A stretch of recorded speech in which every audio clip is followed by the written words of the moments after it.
The first part that I'm going to do as I reassemble and understand that I might actually get to the point where I realize I put it all back together, put everything back, bearings are fine, and it's still making the noise. Then likelihood is the input shaft and the gearing on that is the culprit here. I just don't see anything that just looks so bad.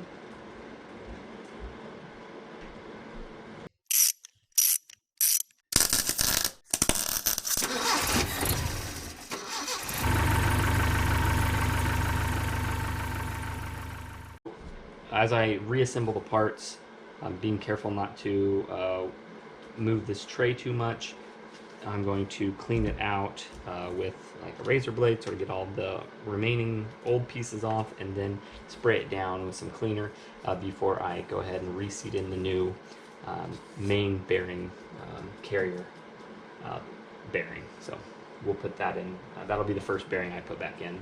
Then we'll put back on the retaining plate, flip it over, and push back in the countershaft bearing as well.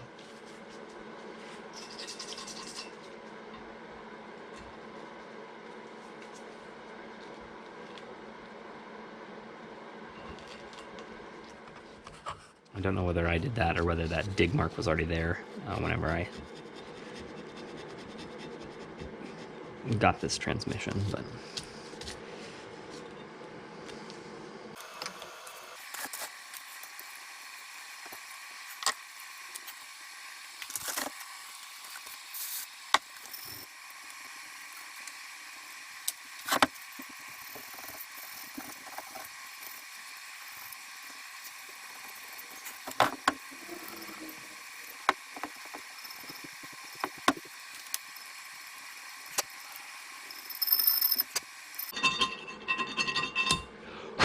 this knurled handle is making a nice little rasp.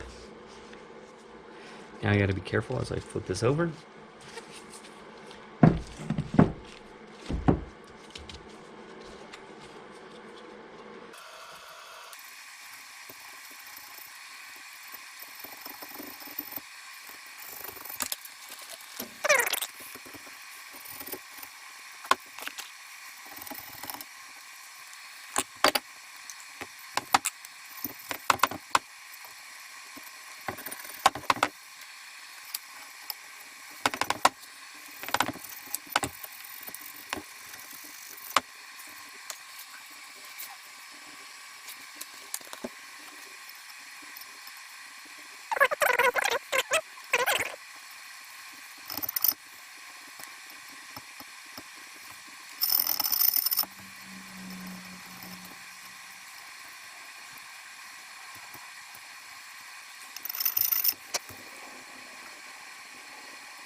I'm gonna go ahead and do what I've seen several other people do, which is just very lightly tap in the new bearing. So, the bearing that came out of here was, I believe, this bad boy.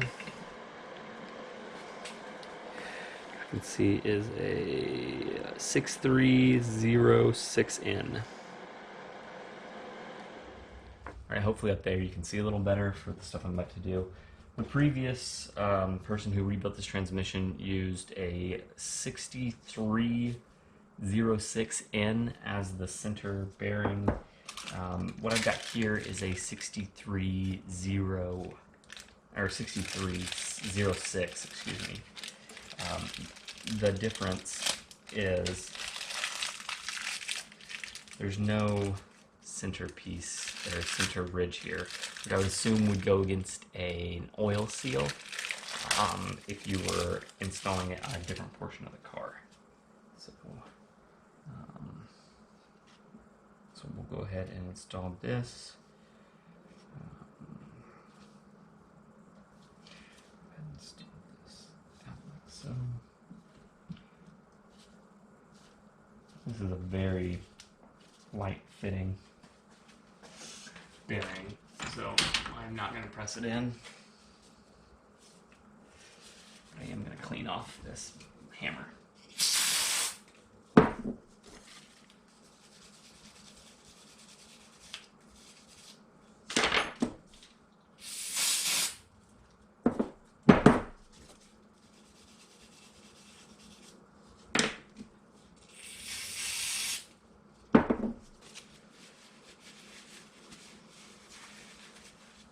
Okay.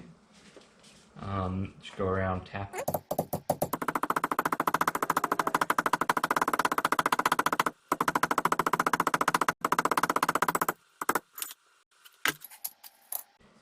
If I've done my post-processing correctly, you'll hopefully have heard me, or heard the difference.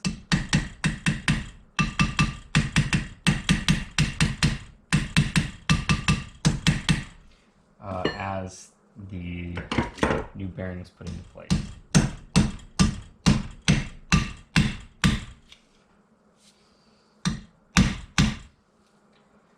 Versus the old bearing. So, put that down. Now, this bearing is a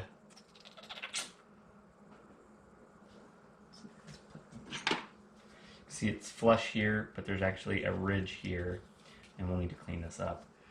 But we'll go ahead and drive in this bearing, which is, and I wrote them all down so that way I could easily see them. 6305 C3. Just a quick pause here to show this is what I'm working with. The other bearings were here sealed in this. It all came nicely packaged from Z-Car Depot, who I've used and ordered from before, and I've even mentioned before in my videos. They don't sponsor me in the slightest. They do a good job of having a nice, easy to navigate web page, and they carry parts for Datsuns, which is nice, including the 510. Even though it says Z-Car Depot, they've actually got quite a few parts for the 510. So I encourage you to check them out if maybe you're looking for stuff. They have really nicely packaged bolts, like metric fasteners, etc.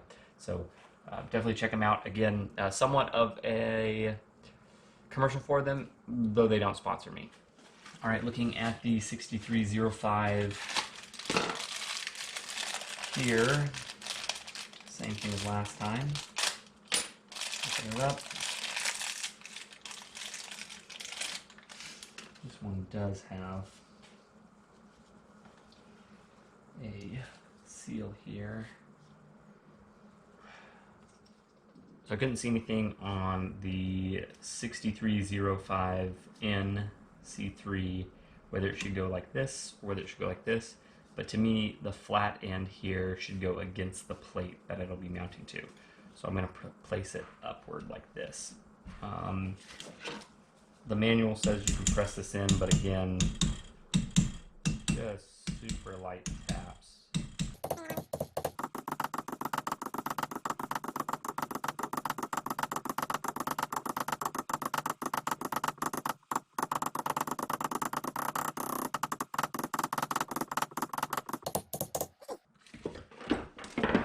That is now flush. So let's look at this, which was the piece that was on it. So we'll just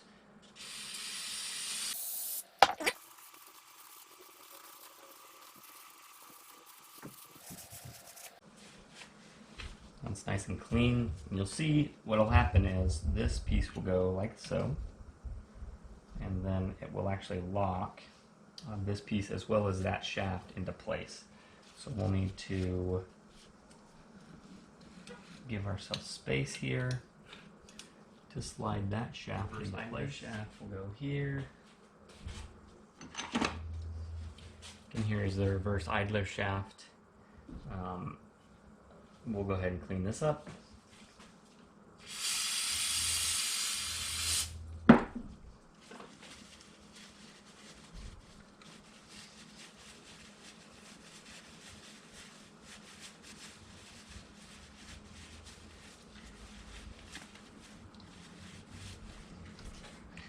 We're going to move this away so we can slide this right here to be retained, like so. Okay, now that's retained.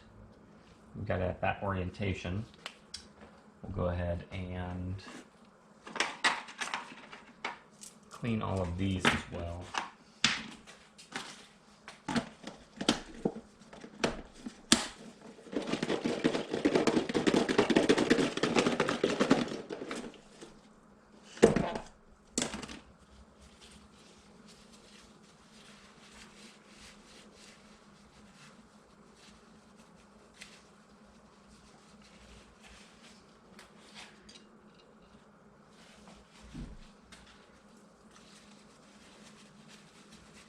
So I'm not actually going to screw these in yet because I am going to put a little bit of Loctite on them.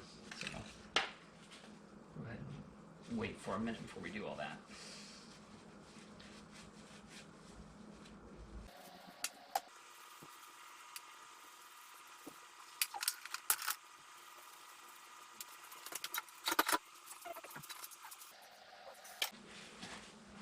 Okay, so I've got some Permatex medium strength thread locker here. And just move it here. These are Torx 40.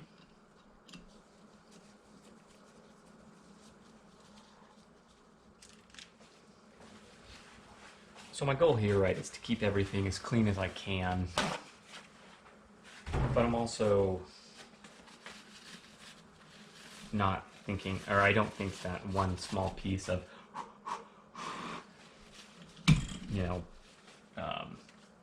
dirt is going to just cause this whole entire transmission to seize up and not run. So definitely don't want to get thread locker though in a bearing. That would not be good. Okay.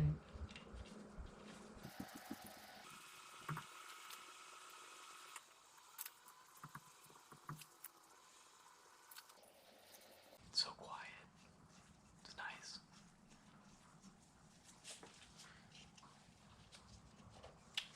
You know, if you haven't tried something like this before, let me just explain to you, or at least tell you, that I was so overwhelmed by this, taking apart a transmission. Once I got into it, I realized it's just a piece of mechanical engineering, and normally they fit together fairly logically.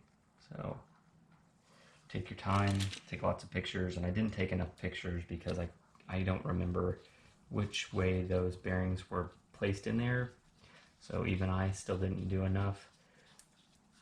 Nor did I write down the bearing numbers whenever I was taking them out, which I should have done, but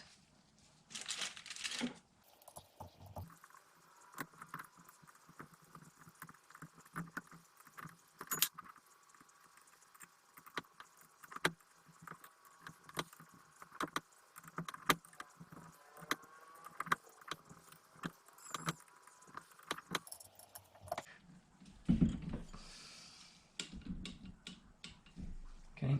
Now, again, the one thing I haven't done is torque them down to the correct specifications, which is 12 to 17 foot-pounds. I don't have a Torx wrench that will go on my torque wrench, so now we can flip this up.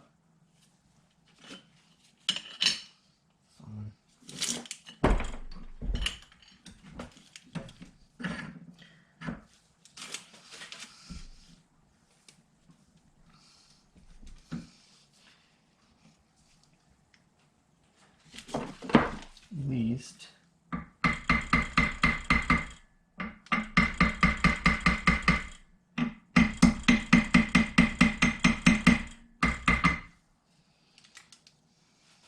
okay.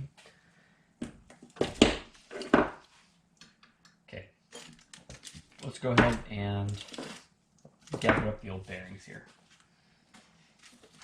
I will say that they don't feel super great.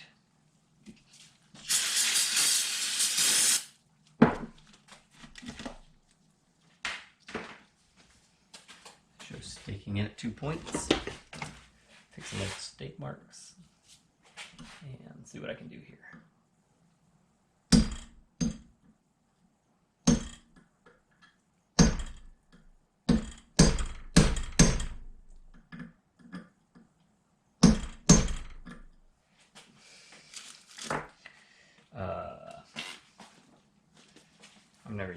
I've never done a stake before. Probably has made clear by what I'm doing right now.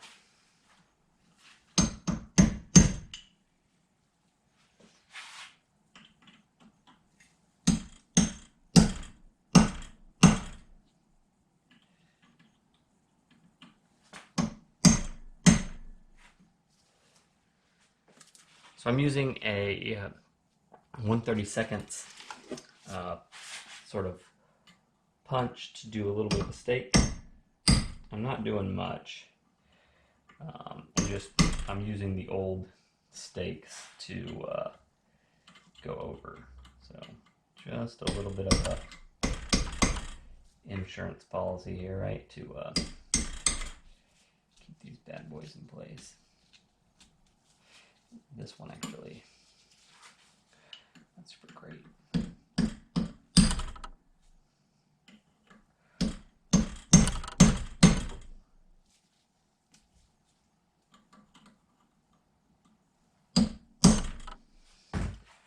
Per the manual, done.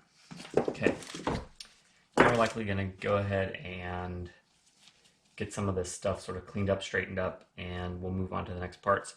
I'm going to wrap this up in a bag, sort of keep the dust and stuff off of it, but it's not been super dusty in the garage lately, so we'll keep moving forward.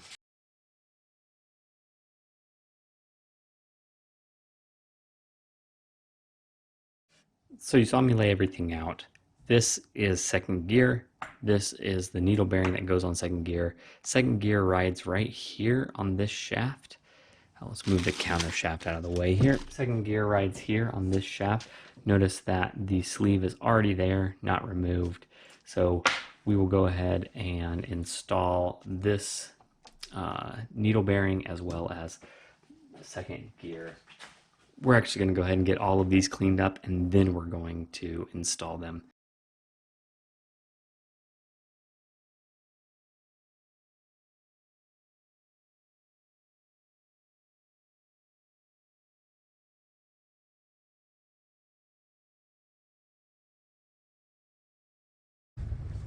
This is the cleaned up set of gears. So I've got my needle bearing that went with third gear, and so you have third, fourth synchro hub. The way this will go on, so right, this is the part that goes towards the input shaft. So this is where the third, fourth synchro hub goes.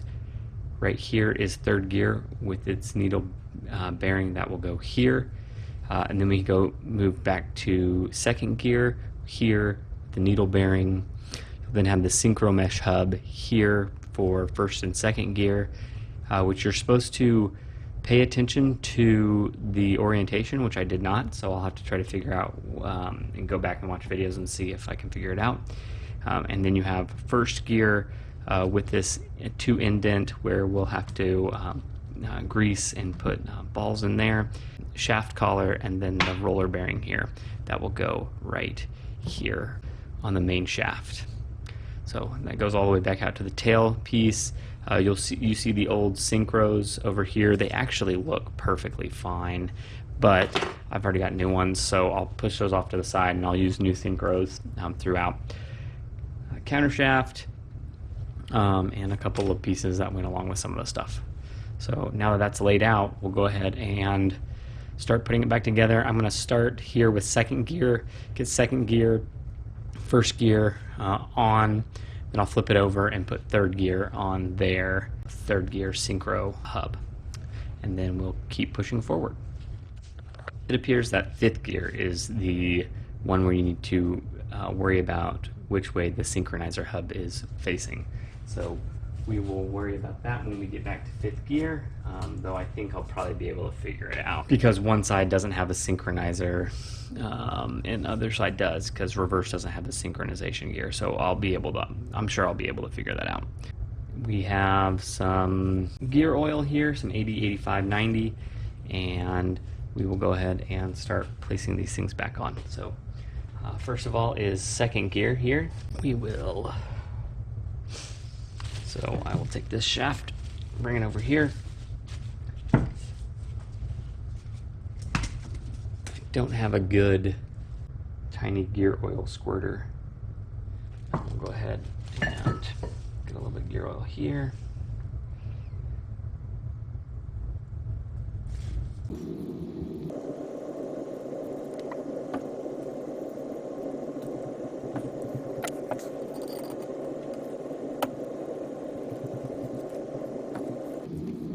Okay, now that's there, go ahead and we will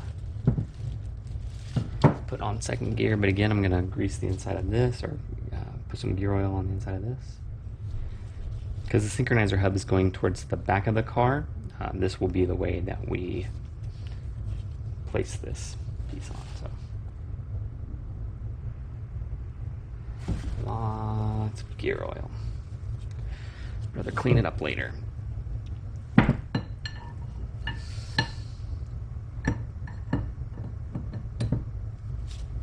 Okay. There's that. Let's look and see what's next. Okay, we've got the synchronizer hub that needs to go on next. So we'll go ahead and open those up. Okay, so this is the new synchronizer hub, or synchronizer, excuse me. We'll go ahead and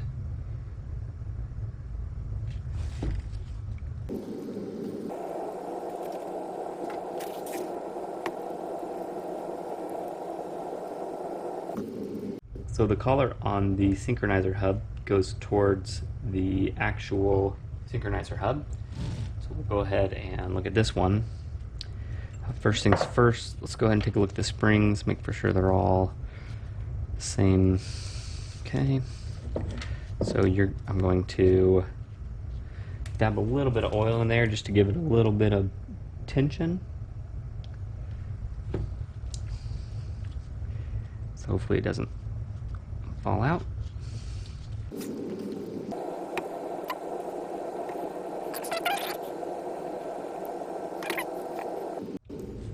Okay, so I am just trying to make for sure to have gear oil on all these surfaces so that way they slide nice and smooth. Oil that all up. We're going to go ahead and oil the inside here. Okay, so what we're going to do, if I can get this to work correctly, is I'm going to push one right here. So that's there. Hold it, and I'll go push one right in here. So what I'm attempting to do, hopefully you can see this, is I've got this one held. This one's going to go here. I'm going to hold it in place with my finger as well. Okay, and then I'm going to grab this one. And I'm going to hold it in place with my hand as well. Now that I've dropped all those into their appropriate places, I will then attempt to make this here with this. So the way that happens is you can just sort of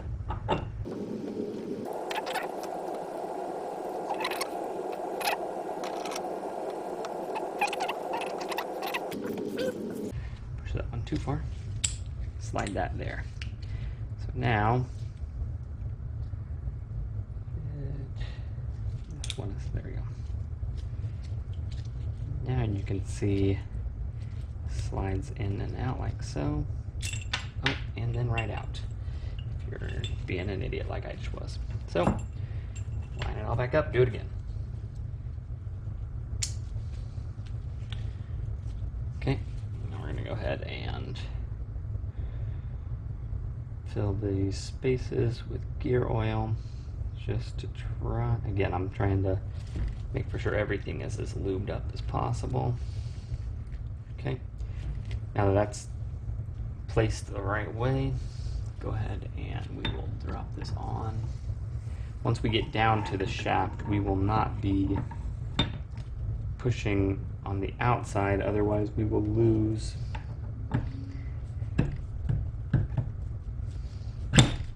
Okay, and that has been slid on.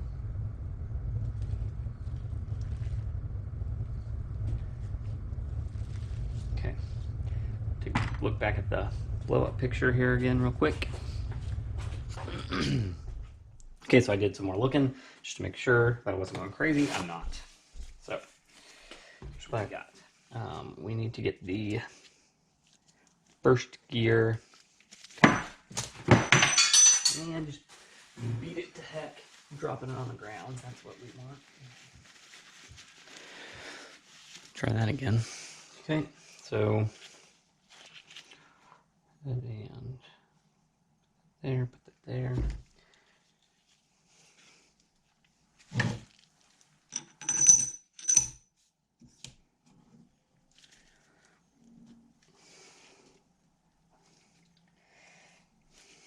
Okay, go like this.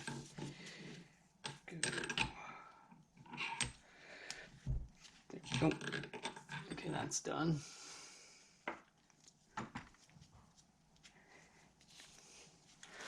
Put some gear oil here.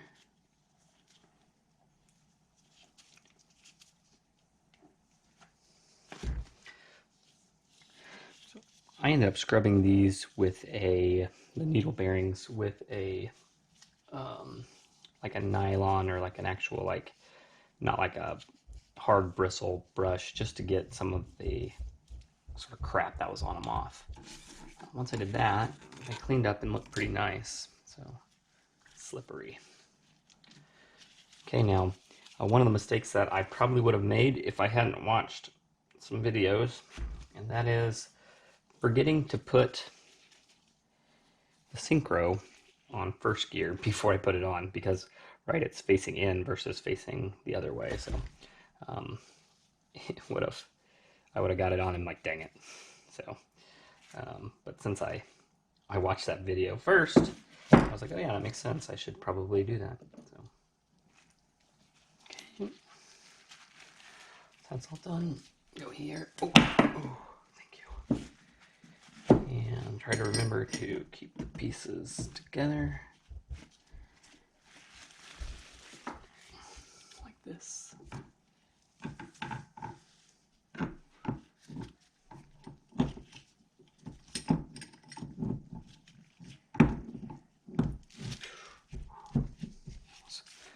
Close. I felt like I was about to see my life flash before my eyes. Okay. Now I gotta see whether these indents go this way or this way. Okay, I went back and looked at my videos. There's definitely nothing that's like you need to absolutely like, there's no other washers there that are supposed to be down there. I don't know why it animates it like that, but it is what it is. That being said, you are supposed to put grease on this ball. That way it stays in place. And you're probably not supposed to drop it and lose it immediately. Downed it. Okay. I went and looked up pretty much any like grease they suggest is okay. By they, I mean the random people on the internet. That one goes third gear. There's these two divots have rings that match sort of that match this. So I'm going to put those towards that. Like so.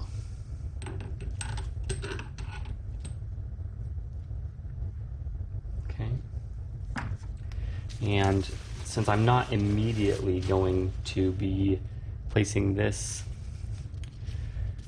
back into the center carrier, I'm going to go ahead and slip a zip tie right here hoping to keep that ball in place. We'll see how well it works.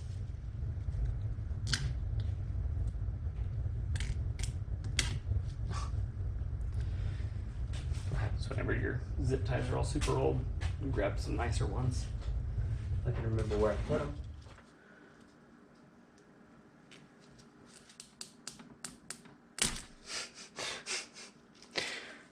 Where are my zip ties?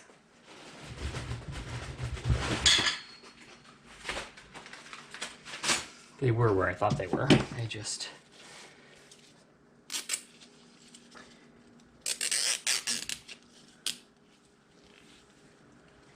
Okay.